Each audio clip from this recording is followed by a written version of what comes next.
قال الملأ الذین استکبروا من قومہ، حضرت شعیب علیہ السلام کی قوم کے متکبر سرداروں نے کہا لَنُخْرِجَنَّكَ یا شعیب، اے شعیب علیہ السلام ہم ضرور تمہیں نکال دیں گے، وَالَّذِينَ آمَنُوا مَعَكَ، اور جو آپ کے ساتھ ایمان لائے ہیں ان کو بھی ہم نکال دیں گے، من قریتنا، اپنی بستی سے۔ گزشتہ آیات بینات میں حضرت شعیب علیہ السلام نے ارشاد فرمایا کہ تم مجھ پر ایمان لاؤ، میں اللہ تعالیٰ کا سچا نبی بن کے آیا ہوں، اور بتوں کی پوجا چھوڑ دو، اور جو تم راستے کے اندر بیٹھ کر لوگوں کو تکلیف دیتے ہو، یعنی آنے جانے والے مسافروں کو تم ڈاکہ مار کے ان کا مال لوٹ لیتے ہو، یا میری طرف آنے والے لوگوں کو تم روکتے ہو، تو یہ حضرت شعیب علیہ السلام نے ان کو فرمایا کہ ایسا کام کرنا چھوڑ دو، کم تولنا چھوڑ دو، کم ناپنا چھوڑ دو، اور لوگوں کو چیزیں دیتے وقت ان میں کمی کرنا چھوڑ دو۔ یہ اللہ تعالیٰ کے احکامات ان کو پہنچائے۔ تو اس کے بعد پھر ان کے متکبر سرداروں نے آگے سے جواب دیا کہ لَنُخْرِجَنَّكَ یا شعیب، اے شعیب علیہ السلام ہم آپ کو بھی نکال دیں گے، وَالَّذِينَ آمَنُوا مَعَكَ، اور جو آپ کے ساتھ ایمان لائے ہیں، آپ کا کلمہ پڑھنے والے ہیں، ان کو بھی ہم نکال دیں گے۔ کہاں سے؟ من قریتنا، اپنی اس بستی سے، یعنی تمہیں بھی شہر بدر کر دیں گے، اور تمہارے کلمہ پڑھنے والوں کو بھی ہم اپنی بستی سے شہر بدر کر دیں گے۔ یا ایک شرط ہے یہاں رہنے کے لیے، وہ یہ ہے او لَتَعُودُنَّ فِي مِلَّتِنَا، یا تم ہمارے مذہب کے اندر لوٹ آؤ۔ لٹایا اس کو جاتا ہے کہ جو پہلے اس مذہب میں ہو۔ تو کیا حضرت شعیب علیہ السلام معاذ اللہ ثم معاذ اللہ پہلے کافروں کے مذہب میں تھے؟ نہیں۔ اس کی ایک اور چند وجوہات مفسرین کرام نے لکھی ہے، وہ یہ ہے کہ حضرت شعیب علیہ السلام نے شروع میں ان کے سامنے اپنا مذہب اسلام ظاہر نہیں کیا تھا، آپ چھپ کر اللہ تعالیٰ کی عبادت کرتے تھے، جس کی وجہ سے ان کو ڈاؤٹ ہو گیا تھا، انہوں نے سمجھ لیا تھا کہ یہ بھی ہمارے ہی مذہب میں ہے، تو اس وجہ سے انہوں نے کہا تھا کہ تم واپس ہمارے مذہب میں آ جاؤ۔ تو ایسا کبھی بھی نہیں ہو سکتا۔ قال اولو کنا کارہین، حضرت شعیب علیہ السلام نے فرمایا کہ کیا اگرچہ ہم تمہارے مذہب میں جانا ناپسند کرتے ہیں، کبھی ایسا ہو ہی نہیں سکتا کہ ہم تمہارے مذہب میں آ جائیں۔ قد افترینا علی اللہ کاذبا ان عدنا فی ملتکم، حضرت شعیب علیہ السلام نے فرمایا کہ اگر ہم تمہارے مذہب میں آ جائیں تو پھر ہم اللہ تعالیٰ کے اوپر جھوٹ باندھنے والے ہو جائیں گے، تو ایسا ممکن ہی نہیں جو تم کہہ رہے ہو۔ بعد اذ نجانا اللہ منہا، جب کہ اللہ کی ذات بابرکات نے ہمیں اور میرا کلمہ پڑھنے والوں کو تمہارے مذہب سے بچایا ہوا ہے۔ مطلب یہ ہے کہ حضرت شعیب علیہ السلام نے فرمایا کہ میرا کلمہ پڑھنے والوں کو اللہ تعالیٰ نے تمہارے مذہب سے بچا لیا ہے اور مجھے بچا کے رکھا ہے۔ بچا لینا اور بچا کے رکھنا، ان میں فرق یہ ہے کہ کچھ لوگ ایسے تھے کہ جو ان سرداروں کا مذہب چھوڑ کر، یعنی کفریہ اور شرکیہ مذہب چھوڑ کر حضرت شعیب علیہ السلام کے پاس کلمہ پڑھتے ہوئے آگے تھے، اور جناب شعیب علیہ السلام کو اللہ تعالیٰ نے شروع سے ہی ان کے مذہب سے بچا کے رکھا تھا۔ تو ایسا کبھی نہیں ہو سکتا جب کہ خدا کی ذات بابرکات نے ہمیں تمہارے اس شرکیہ اور کفریہ مذہب سے بچایا ہوا ہے۔ وما یکون لنا ان نعود فیہا، اور یہ ممکن ہی نہیں کہ ان نعود فیہا کہ ہم تمہارے مذہب میں آ جائیں، الا ان یشاء اللہ ربنا، مگر یہ کہ جو اللہ تبارک و تعالی چاہے، جو کہ ہمارا رب ہے۔ وسع ربنا کل شیء علما، اور ہمارے رب کا جو علم ہے وہ ہر چیز کو گھیرے ہوئے ہے، یعنی شروع سے لے کر ازل سے لے کر اب تک تمام چیزیں ہمارے رب کے علم میں ہیں۔ آگے اللہ تعالیٰ ارشاد فرماتا ہے، حضرت شعیب علیہ السلام نے پھر کہا کہ اللہ توکلنا، ہمارا بھروسہ تو اللہ تعالیٰ کی ذات بابرکات پر ہے۔ ربنا افتح بیننا و بین قومنا بالحق، یا پروردگار عالم میں نے بڑی حکمت کے ساتھ اور بڑے حکیمانہ انداز کے ساتھ ان کو اسلام کی طرف بلایا ہے، حق کی طرف بلایا ہے، اور بت پرستی سے منع کیا ہے، لیکن یہ نہیں مانتے۔ تو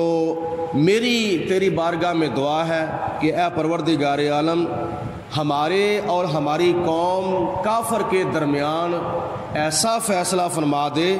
جو سچا فیصلہ ہو، جو حق فیصلہ ہو۔ وَأَنْتَ خَيْرُ الْحَقِّ وَأَنْتَ خَيْرُ الْفَاتِحِينَ، اور یا پروردگار عالم تو بہتر فیصلہ کرنے والا ہے۔ مطلب یہ ہے کہ ایسا عذاب بھیج دے، اس عذاب سے پتہ چل جائے کہ کون جھوٹا ہے کون سچا ہے۔ جو اس عذاب سے متاثر ہو کر فنا تباہ و برباد ہو جائے گا وہ جھوٹا ہوگا، اور جس کے اوپر یہ عذاب نہ آئے، یعنی یہ تیرا بھیجنے والا عذاب جس کو نقصان نہ پہنچائے، وہ سچا ثابت ہو جائے گا۔ وقال الملأ الذین کفروا من قومہ،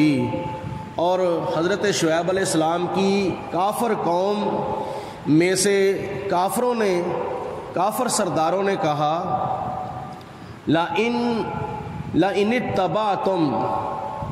شعیباً، جو کلمہ پڑھ چکے تھے وہ تو پڑھ چکے تھے، لیکن ان کو یہ فکر تھی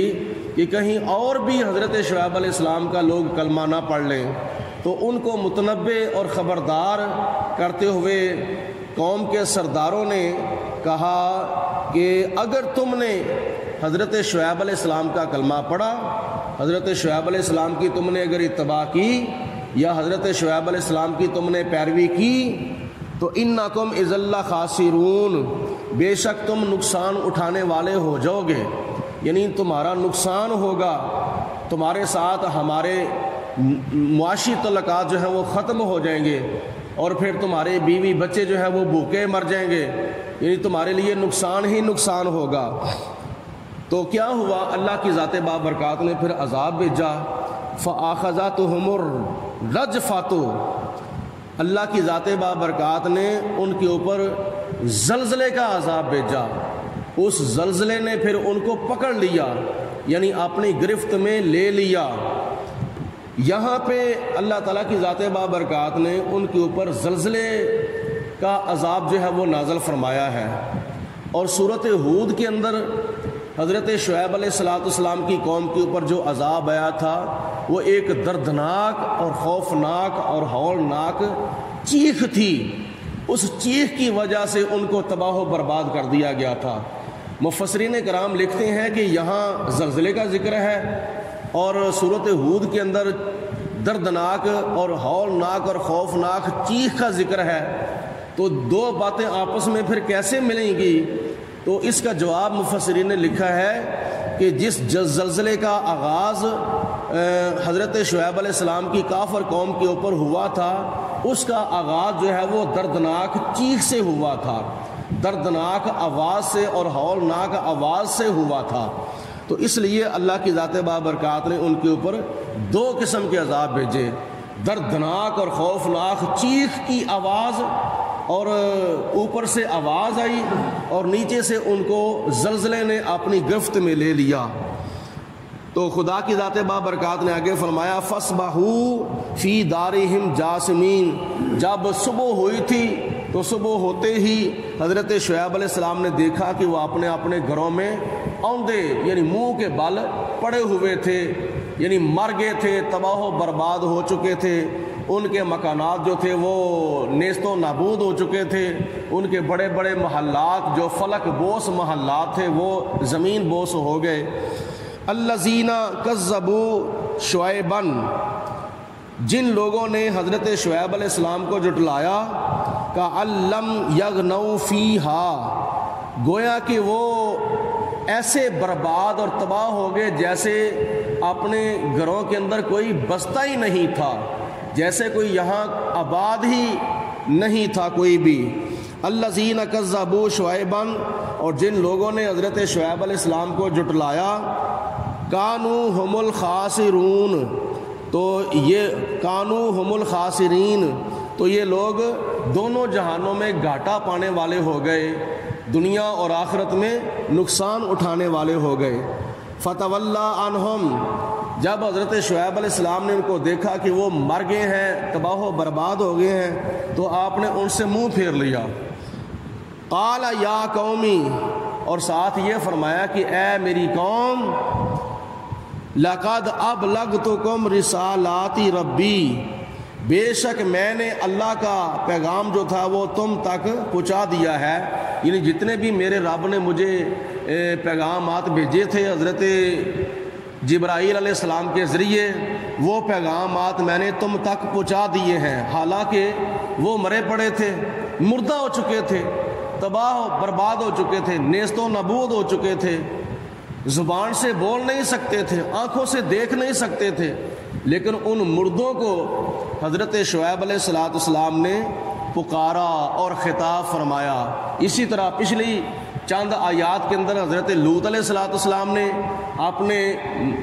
اپنا قوم کے مردہ لوگوں کو خطاب فرمایا تھا۔ یعنی مطلب یہ ہے کہ قرآن پاک یہ ثابت کر رہا ہے کہ مردے سنتے ہیں، اگر مردے سنتے نہ ہوتے تو حضرت شعیب علیہ السلام ان کو خطاب نہ کرتے۔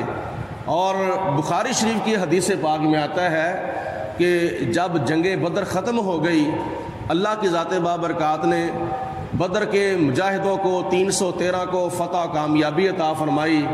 اور کافروں کو نیست و نابود کر دیا، جس کے اندر ان کا سردار ابو جہل بھی شامل تھا۔ تو جنگ بدر کے بعد حضور علیہ السلام نے صحابہ کرام کو حکم فرمایا کہ کافروں کی ساری لاشوں کو اکٹھا کیا جائے۔ جب اکٹھی ہو گئیں تو حضور علیہ السلام نے حکم دیا کہ ایک کنویں کے اندر ان کو پھینک دیا جائے، ساری لاشوں کو جو کافروں کی لاشیں ہیں۔ تو جب ایک کنویں کے اندر ان کو پھینک دیا گیا تو پھر نبی پاک علیہ السلام نے ان کافروں کو مخاطب ہو کے فرمایا، یعنی کافر مردوں کو خطاب فرمایا کہ اے کافروں، میں نے تمہیں اللہ کا پیغام نہیں پہنچایا تھا کہ میں اللہ تعالیٰ کا سچا اور آخری رسول بن کر تشریف لایا ہوں، اور اللہ ایک ہے، اللہ کے سوا کوئی عبادت کے لائق نہیں، خدا کی ذات بابرکات وحدہ لا شریک ہے، وہ معبود برحق ہے، اور یہ جو تمہارے بت ہیں یہ پوجا کی لائق نہیں ہے، تو کیا میں نے تمہیں پیغام نہیں پہنچایا؟ اب مجھے بتاؤ تم مرنے کے بعد کیسی زندگی بسر کر رہے ہو؟ تو اگر مردے سنتے نہ ہوتے تو نبی پاک علیہ السلام ان کو خطاب نہ کرتے، اگر مردے سنتے نہ ہوتے تو حضرت لوط علیہ السلام مردوں کو خطاب نہ کرتے، اگر مردے سنتے نہ ہوتے تو یہاں حضرت شعیب علیہ السلام ان کو خطاب نہ کرتے۔ جناب لوط علیہ السلام کا ان کو خطاب کرنا اور حضرت شعیب علیہ السلام کا کافر مردوں کو خطاب کرنا اس بات کی دلیل ہے کہ مردے سنتے ہیں۔ تو جب جناب فاروق اعظم رضی اللہ تعالیٰ عنہ نے عرض کی یا رسول اللہ، یہ کافر مردے سنتے ہیں جن کو آپ خطاب فرما رہے ہیں، اور جب کہ یہ مر چکے ہیں، تباہ ہو چکے ہیں۔ آگے سے نبی پاک علیہ السلام نے فرمایا کہ اے عمر بن خطاب، تم ان سے زیادہ نہیں سنتے، جس طرح تم سنتے ہو اس طرح یہ بھی سنتے ہیں، لیکن ان کو آگے سے جواب دینے کا حکم نہیں ہے۔ اللہ پاک کی ذات بابرکات نے ارشاد فرمایا فَكَيْفَ وَنَصَحْتُ لَكُمْ، پھر حضرت شعیب علیہ السلام نے ان کو یہ بھی فرمایا کہ میں نے تمہیں نصیحت کی تھی میں نے تمہاری خیر خواہی کی تھی اور میں نے تمہاری خیر خواہی کرتے ہوئے تمہیں اللہ کا پیغام پہنچایا تھا، تمہیں بتوں کی پوجا سے میں نے منع کیا تھا، تم کو میں نے راستوں کے اندر بیٹھنے سے منع کیا تھا، جو بیٹھ کر تم دین کی طرف اور اسلام کی طرف آنے والے لوگوں کو روکتے تھے اور مسافروں کو تم لوٹتے تھے۔ میں نے تمہیں ان کاموں سے منع کرتے ہوئے تمہارے ساتھ میں نے خیر خواہی کی تھی۔ فَكَيْفَ عَصَىٰ عَلَىٰ قَوْمٍ كَافِرِينَ، تو جب حضرت شعیب علیہ السلام نے دیکھا کہ کافروں کو اللہ تعالیٰ کے عذاب نے تباہ و برباد کر دیا ہے، تو اب حضرت شعیب علیہ السلام نے فرمایا کہ اب میں کیوں افسوس کروں، مجھے کوئی اب افسوس نہیں ہے، کیونکہ میں نے ان کی امانت ان کو ادا کر دی ہے۔ وہ امانت میرے سپرد کیا تھی؟ اللہ تعالیٰ کا پیغام تھا، وہ میں نے پہنچا دیا ہے، تو اب مجھے تمہارے اوپر کوئی افسوس نہیں ہے کہ تم جہنم میں پہنچ چکے ہو۔ ان آیات بینات کے اندر اللہ پاک کی ذات بابرکات نے حضرت شعیب علیہ السلام کا دنیا کے اندر تشریف لانا اور کافروں کو تبلیغ کرنا اور پھر کافروں کے اوپر اللہ تعالیٰ کا عذاب آنا اور جناب شعیب علیہ السلام اور حضرت شعیب علیہ السلام کا کلمہ پڑھنے والوں کا بچ جانا اور کافروں کا تباہ و برباد ہونا اللہ تعالیٰ نے بیان فرمایا ہے۔